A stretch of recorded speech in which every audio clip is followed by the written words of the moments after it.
Salut à toi, j'espère que tu vas bien, j'espère que, ça fait bizarre à dire, que ta période de confinement se passe bien, et j'espère que voilà, vous supportez les uns les autres. Bref, ok, juste cette vidéo pour te parler de gestes, de bons gestes à faire. Et tu vas me dire, mais Sam, des gestes, des bons gestes, on les a entendus 15 millions de fois. Il faut se laver les mains, il faut tousser dans son coude, hein, il faut mettre un masque qu'on n'a pas, bon, espérons qu'il vienne. Ok, mais je vais te parler de gestes dont personne ne t'a parlé, que seule l'Église de Christ peut faire, que seul toi, enfant de Dieu, tu peux faire. Premier geste, rester connecté à Dieu. Écoute, dans cette période de confinement, alors que peut-être tu avais l'habitude de sortir le week-end et aller à l'église, déjà je te rappelle que l'église c'est toi. Hein. Bon, moi je suis pour le rassemblement, tu te doutes bien, à fond la caisse. Mais je rappelle que l'église c'est toi. Là où tu es, se trouve l'église.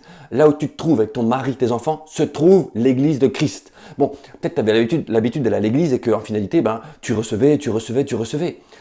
Sauf que là, dans cette période de confinement, il n'y a rien de tel. C'est un peu comme un jeûne, quoi, tu vois. Il n'y a rien de tel pour faire le silence autour de toi et laisser Dieu te parler.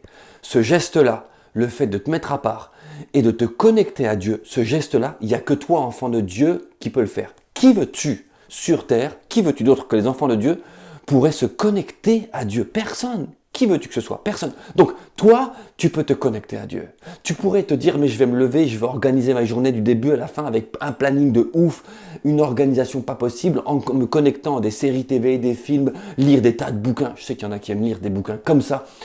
Avant tout ça, profites-en pour te connecter à Dieu. Je te donne ce passage. 1 Corinthiens 2, verset 12. Or, nous n'avons pas reçu l'esprit du monde. Tu entends ça? Tu n'as pas reçu l'esprit du monde.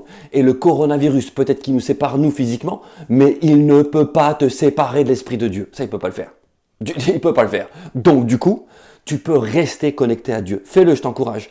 Or, nous n'avons pas reçu l'esprit du monde, mais l'esprit qui vient de Dieu, afin que nous connaissions les choses que Dieu nous a données par sa grâce. Écoute, s'il y a une période dans laquelle, s'il y a une période dans laquelle tu peux te mettre à connaître les choses que Dieu t'a données, c'est bien cette période-là. Qui que tu sois, n'attends pas que ce soit une connexion web avec un ancien, un pasteur ou autre. Toi, tu peux aller chercher les choses que Dieu a pour toi dans son cœur. Il en a pour toi tout spécialement. Ok? Premier point. Deuxième point, tu peux très bien prier pour les autres. S'il y a bien un moment donné où tu n'es pas en contact avec l'autre, mais tu peux lui faire du bien quand même, c'est maintenant. Tu peux te mettre à part et tu peux te mettre à prier pour lui. C'est maintenant, dans cette période, qu'il faut ouvrir un carnet de prière. Église de Christ, réveille-toi. N'attends pas que le cycle des réunions du week-end et de la semaine standard reprenne. Réveille-toi, mets-toi à prier. Fais de ta maison un lieu de prière. Fais de ta maison un sanctuaire, un lieu de prière. Et tu verras, je regarde le temps, 3 minutes 23. Et tu verras que tu pourras vivre une expérience et avoir des échos, des retours, où tu auras béni des personnes, où les personnes s'en trouveront mieux, restaurées, guéries même. Fais-le, c'est le moment. Deuxième geste, donc, mets-toi à prier pour les autres. Premier geste, reste connecté à Dieu. Deuxième geste, mets-toi à prier pour les autres. Troisième geste, punaise, loue ton Dieu. Loue ton Dieu. Mets de la musique. Et à propos de ça, vous, si vous êtes de Concordia, Centre évangélique Concordia, nous sommes en train de vous préparer une playlist de chants. Philippe et Malène, comme je vous l'ai dit, travaillent dessus, où vous pourrez entendre la musique, avoir une voix de fond et louer Dieu vous-même sur ces chants-là. Il y aura même les chants ont été prévus pour qu'il y ait un temps musical seulement, où vous pouvez dessus commencer à chanter une nouvelle langue, à parler dans l'esprit.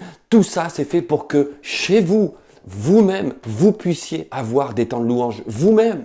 C'est bon d'écouter des CD, c'est bon de regarder des vidéos, c'est bon, mais c'est encore meilleur quand on a un support qui est fait pour que nous puissions se mettre à louer Dieu dessus. Ok? Donc, troisième geste, loue Dieu. Il n'y a personne d'autre sur terre à part les enfants de Dieu qui peuvent louer Dieu. Et tu sais, c'est dans la louange que même, tu le sais peut-être pas, que même tu peux être guéri. C'est dans la louange que tu auras la réponse à tes prières. Je te lis un passage par rapport à ça. Acte 16, verset 25. Lis-le. Paul, Silas en prison. Qu'est-ce qu'ils ont fait? Ils se sont mis à louer Dieu. Et les murs se sont mis à trembler. Et la délivrance était là. Alors loue ton Dieu, que la reconnaissance dans ce moment. Et attends. T'as si souvent chanté avec moi dans les églises ou dans les lieux, t'as si souvent chanté « Tu donnes et tu reprends, tu donnes et tu reprends ». Mais je choisis de dire « Béni soit le nom du Seigneur ». Alléluia, béni soit le nom du Seigneur. Si tu veux chanter un chant maintenant, dans cette période, c'est celui-là. Béni soit ton nom, Seigneur. Béni soit le nom du Seigneur. Que ça aille ou que ça n'aille pas, qu'on soit dans la disette ou pas, béni soit le nom du Seigneur. Loue ton Dieu et que ton cœur soit enflammé de joie pour Dieu. C'est vraiment un geste que je te conseille de faire. Un geste que seule l'Église de Christ peut faire. Et quatrième et dernier geste, surtout et surtout, écoute, parle des paroles de foi. Tout ce que tu vas voir, tout ce que tu entends à la télé, tout ce que tu vois aux médias, t'invite à parler des paroles qui, peut-être à ton insu, tu t'en rends pas compte, mais de l'incrédulité entre dans ces paroles. Où la peur commence à t'envahir.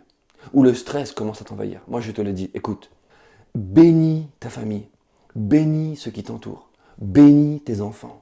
Le matin, tous les jours, tu veux te lever, prier pour ton époux, ton épouse, même si elle ne le sait pas. Tu vois, t'en profites le matin, tu fais un câlin et tu bénis ton époux, ton épouse. Tu bénis tes enfants. Prie avec eux. Et surtout, parle des paroles de foi, de bénédiction. Sois ce phare dans la nuit que tous ceux qui sont dans le noir voudraient voir. Sois ce repère. Vous allez voir, et vous le voyez déjà, sur les réseaux, des artistes se mettent à chanter, des personnes se mettent à faire des choses vraiment superbes. On applaudit au balcon, des chants se lèvent, et ce sont des choses qui sont inspirationnelles, ça nous inspire. C'est bon d'entendre cela, mais ça reste toujours basé sur l'humain, de l'humanisme. Église de Christ, lève-toi et parle des paroles de foi. Église de Christ, lève-toi et parle des paroles d'espoir. Dans ta maison, parle des paroles basées sur la parole de Dieu. Il est dit au psaume 107, verset 19, « Dans la détresse, ils crièrent à l'Éternel et il les délivra de leur angoisse. Il envoya sa parole et les guérit. » Dans ta maison, là où tu es confiné, dans ton environnement, ce sont peut-être tes paroles de bénédiction qui vont délivrer des situations. Tes paroles basées sur la parole de Dieu qui vont délivrer des situations. Alors fais-le. Recevoir de Dieu, prier Dieu, louer Dieu et parler Dieu. Recevoir de Dieu, prier Dieu, louer Dieu et parler Dieu. Que Dieu vous bénisse, que Dieu te bénisse. N'hésite pas à partager.